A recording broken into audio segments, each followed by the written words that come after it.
Still didn't think of that intro. With ARG right around the corner, they've taken a huge step in forming their own new ban list. And who would that be if I didn't talk about this shit? Now, for one, a bit of disclaimer, I'm not going to talk about all the cards on this list, but don't worry, full list of the changes will be down in the description. After a brief discussion of the list, we're going to be talking about what the meta game at ARG is probably going to look like, and what is ARG having its own ban list mean for the game. First, we're going to talk about the ban, and oh man, I got a lot of opinions about that one. For one, Djinn release her rituals. With Konami trying to support rituals as a whole as a summoning method, Djinn is now a generic floodgate type card for every ritual deck. Oh, almost every ritual deck. Now or in the future. And to be honest, I don't want a card like this around. So I really hope Konami actually does ban Djinn, because I feel like it's going to be a problem at some point if they ever make another ritual deck that they expect to be successful.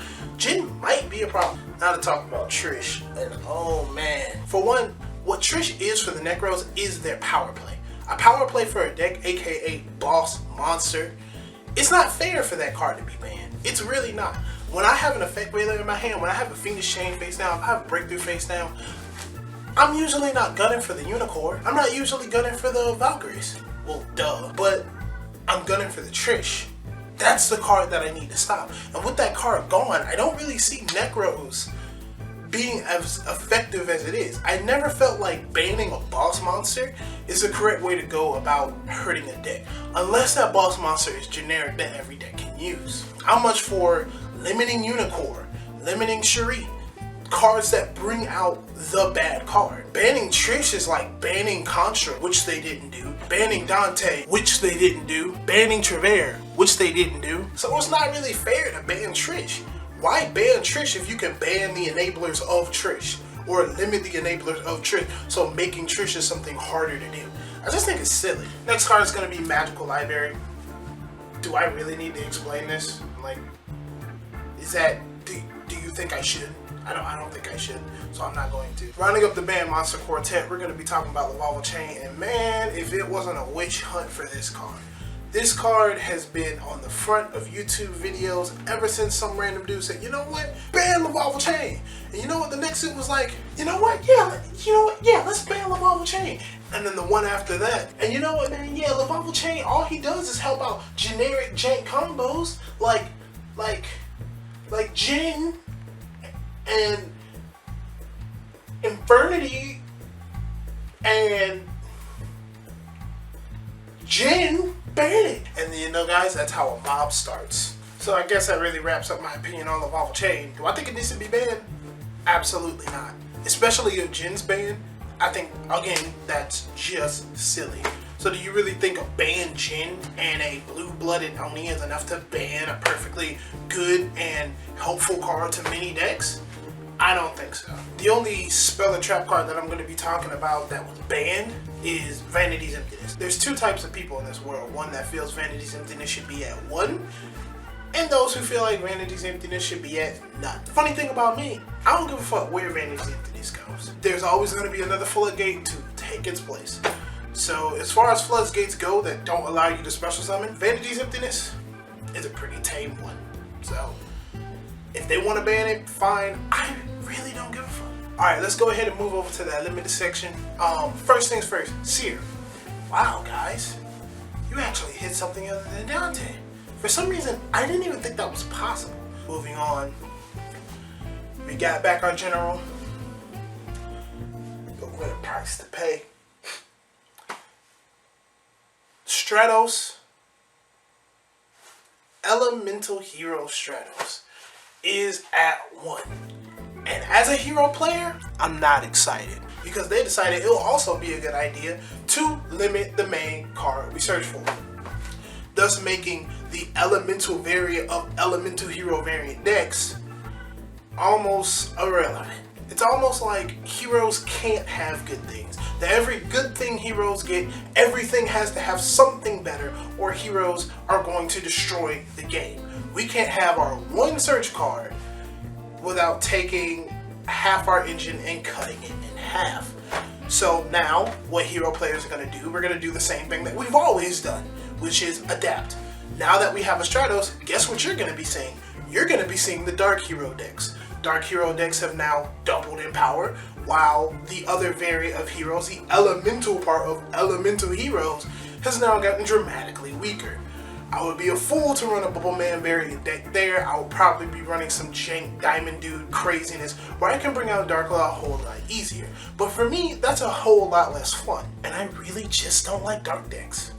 Eventually, they're going to see that multiple Bubbleman and a Stratos really isn't that big of a deal. When Shaddolls can fusion from the deck for free, Burning Abyss can get effects when they hit the graveyard for free, and Nekroz can search all they want for free. We can't have anything. Okay, that's fine. Next, we're going to go ahead and take a peek at the rest of the limited list, starting with Nekroz of Unicore. So they lost a boss monster and the rank 4 toolbox, which I just wanted the rank 4 toolbox going, but I guess I'm the minority here. My prayers weren't answered by Konami, but something hurt them. Something hurt them indeed. Let's continue with Mistake. With Nekroz gone, I really don't think Mistake's going to see all that much play, and El-Shaddoll Fusion gone to limit some Shaddoll's OTK power, which I just think is okay. Oh, and I almost forgot Instant Fusion for a little nobody know card coming out around August. I think his name's Noden. To end my little bit of a wrap up, we got Torrential at 2 and Dark Hole at 3. Man, Yangzing players getting some gifts. A moment of silence while the Yangzing players do this. Smoke weed every day. Pretty much I feel like the meta game of the ARG Charlotte event's probably going to be between Cleafort, Ritual Beast, and Satella Knights. Because mostly these 3 decks were relatively unchanged. Unless we see something crazy from Nekroz or Shaddolls, I'm pretty sure these 3 decks are going to run the show. Especially Ritual Beast. They were at top performance at Nationals. So I have no reason to think they're not going to be a top performance with ARG. With every deck that they competed with in the top 8, I'm pretty sure Ritual Beast will be able to dominate this event. That is if people don't expect them. I suggest running triple Imperial Iron Wall, and the biggest strength of Ritual Beast is the fact that no one sides for him and no one sees them coming. I don't know why. A healthy side deck for the Ritual Beast deck really does knock it down a bit. And you never know if you're going to run into any random Infernoid players, wherever they are. But don't get me wrong, I'm not counting Shaddolls especially out because I never felt like limiting Construct will kill the deck. The deck will just adapt like most fusion decks are capable of doing. Honestly, I feel like Shaddolls still have a good chance of winning this event because one construct is still a construct, and that gives them a pretty good excuse to use fusions that they would less likely use, like Shikanaga, which is still an amazing card. I wouldn't be surprised if Hero doesn't make an appearance, but I don't think it's going to be the same version of Hero that we've seen before, which usually has the 2 Bubbleman, the Shadow Mist, and all that other jazz. It's probably going to be a lockdown dark variant, maybe with malicious, maybe throwing in some synchros in there. Right now I'm just spinning this off the dome, but you might very well see it. Overall, I really like ARG coming out with their own list. It can give us a break from Konami through their usual bullshit. But I really hope they don't raise this up and then drop it the second it doesn't start to work. They've made this bold step, so stick with what you're doing. ARG already has better prize support than Konami's tournament, so why not let it have a better ban list too? Which also goes to show if Konami ever tries to do another infamous March 2012 ban list, we'll have an alternative. And that, my friends, is power in the community. Thank you guys. Have a nice day. I know this channel is relatively new, but if you like what I do here, please subscribe if you like my content, and like the video if you found it enjoyable. Be sure to post your comments down below, and I like the idea of this channel being a community-driven channel. So, if you have any interesting topics or want to yell at me, as long as you put it in an intellectual way, I'll put the comments up here at the end of the next video, and we'll have a little discussion. Thank you guys, and have a nice day.